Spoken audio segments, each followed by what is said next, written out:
రేవంత్ రెడ్డి అన్నాడు, అది యాడ్ చేసిన. రెడ్డి అంటే కులం కాదు, రెడ్డి అంటే టైటిలు. గ్రామంలో నలుగురు ఆదుకునేటోళ్ళు, ఒక తరాల నుంచి, వందల సంవత్సరాల నుంచి గ్రామంలో ఎవరికైనా ఇబ్బంది వస్తే ఆదుకునేటోళ్ళు రెడ్డిలు. పండగల పబ్బాలకి అందరినీ ఒక దగ్గర పోగు చేసి సెలబ్రేట్ చేసేటో అరేంజ్మెంట్స్ చేసేటోళ్ళు రెడ్డి అంటారు ఊర్లల్లో. ఎవరికైనా ఆరోగ్య రీత్యా కానీ అడ్వకేట్ కావాలన్నా, పట్టణం పోయి కేసులు కొట్లాడాలన్నా, ఇలాజ్ చేయించుకోవాలన్నా ఆ సమయంలో నలుగురికి సహాయం చేసేటోళ్ళు వాళ్ళని రెడ్డి అంటారని. అందుకే అది కులం కాదు, అది టైటిల్ అని రేవంత్ రెడ్డి అన్నాడు. అది నేను పుస్తకాలలో చదివిన. ఆ పుస్తకం కూడా నేరా పూర్వీకులు రాసిన పుస్తకాలు ఆయన అన్నది కరెక్ట్. ఇవి చెప్పినాక కొందరు ఇంకా మంచిగా చెప్పన్నారు.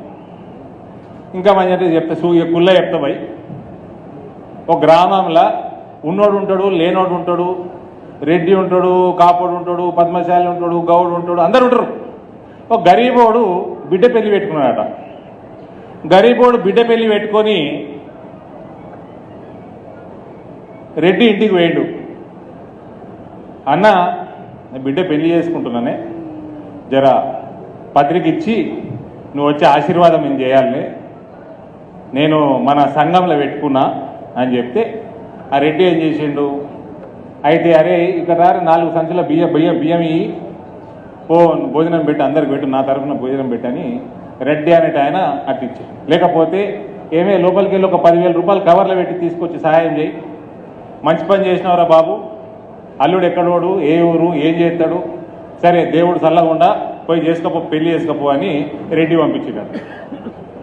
ఇక నేను పేర్లు తీయ, వేరే దొరలింటికి పోయినాడు. అదే ఊర్లో వేరే దొరింటికి పోతే, దొర ఇగో బిడ్డ పెళ్లి పెట్టుకున్నానే,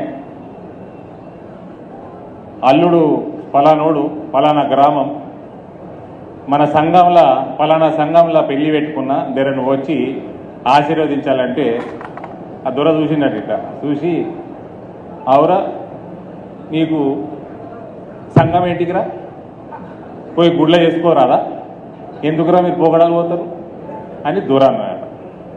ఇది ఫరకు రెడ్డిలకి వేరే దొరలకి.